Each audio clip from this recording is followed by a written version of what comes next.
दोस्तों ये तो हम सभी जानते हैं कि हमारे सोलर सिस्टम में इस वक्त 8 प्लैनेट्स हैं, जिनमें से प्लैनेट नेपच्यून हमारे सोलर सिस्टम का सबसे आखिरी प्लैनेट है। अब बहुत से लोग ये भी सोच सकते हैं कि प्लैनेट नेपच्यून सबसे आखिरी है तो इसलिए शायद ये सबसे ठंडा होगा, लेकिन दोस्तों ऐसा बिल्कुल भी नहीं है। प्लैनेट नेपच्यून से भी ज़्यादा ठंडा प्लैनेट यूरेनस है, जो कि हमारे सोलर सिस्टम का 7वां प्लैनेट है।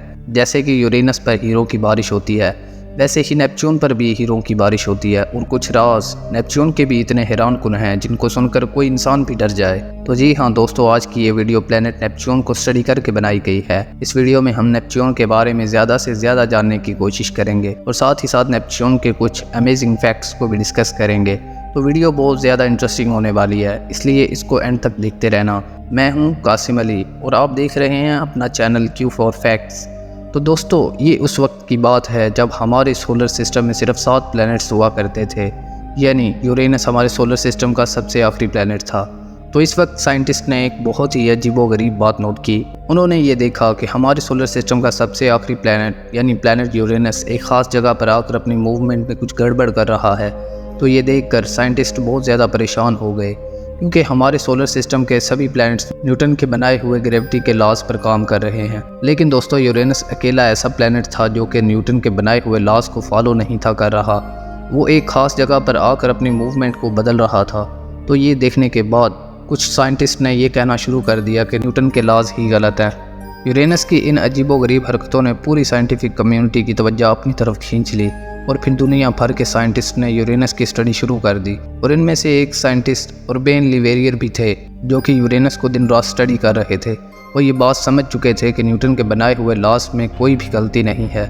तो फिर यूरेनस की इस अजीबोगरीब हरकत के पीछे ज़रूर कोई ना कोई राज छुपा है। तो उस राज का पता लगाने के लिए उन्होंने यूरेनस को दिन रात स्टडी करना शुरू कर दिया। उन्हें शक था कि जिस जगह यूरेनस अपनी जगह बदलता है उस जगह पर कोई ना कोई प्लैनेट या बड़ा स्टार मौजूद है जिसकी ग्रेविटी से यूरेनस इधर उधर हो रहा है। तो इसी सब के चलते उर्बेन एक रात बहुत ही गहरी सोच में चले जाते हैं। वो अपने हाथ में एक पेपर और पेन पकड़ लेते हैं और फिर कुछ मैथमेटिकल कैलकुलेशन करने के लिए बैठ जाते हैं।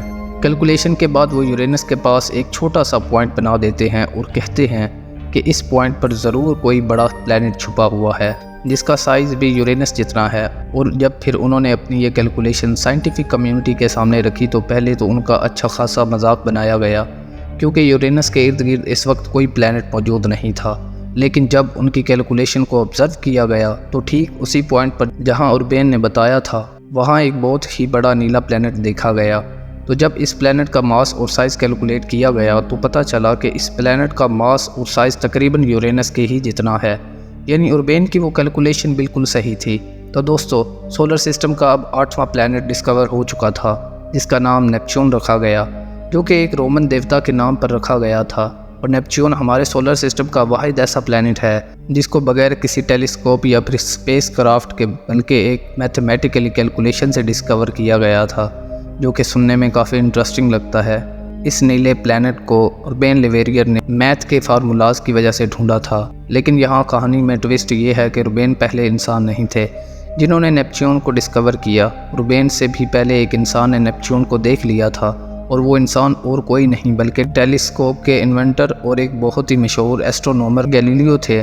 गैलीलियो ने 1613 में ही नेपच्यून को देख लिया था, लेकिन उन्हें लगा शायद ये कोई स्टार है, क्योंकि नेपच्यून अर्थ से बहुत ज़्यादा दूर था और इस वक्त कोई ख़ास टेक्नोलॉजी भी नहीं थी। तो गैलीलियो ने नेपच्यून को अपनी बहुत सारी ड्राइंग्स में ड्रा किया था, लेकिन एक स्टार के तौर पर। तो दोस्तों ये थी डॉक्यूमेंट्री इस प्लैनेट नेपच्यून के डिस्कवर होने की। अगली वीडियो में हम डिस्कस करेंगे कि नेपच्यून कैसा है और इसमें कैसे कैसे राज छुपे हुए हैं। आज के लिए बस इतना ही। तो हम मिलते हैं नेक्स्ट वीडियो में। चैनल पर नए हैं तो वीडियो को लाइक और चैनल को सब्सक्राइब कर दें ताकि आने वाली हर वीडियो आप तक पहुँच सके।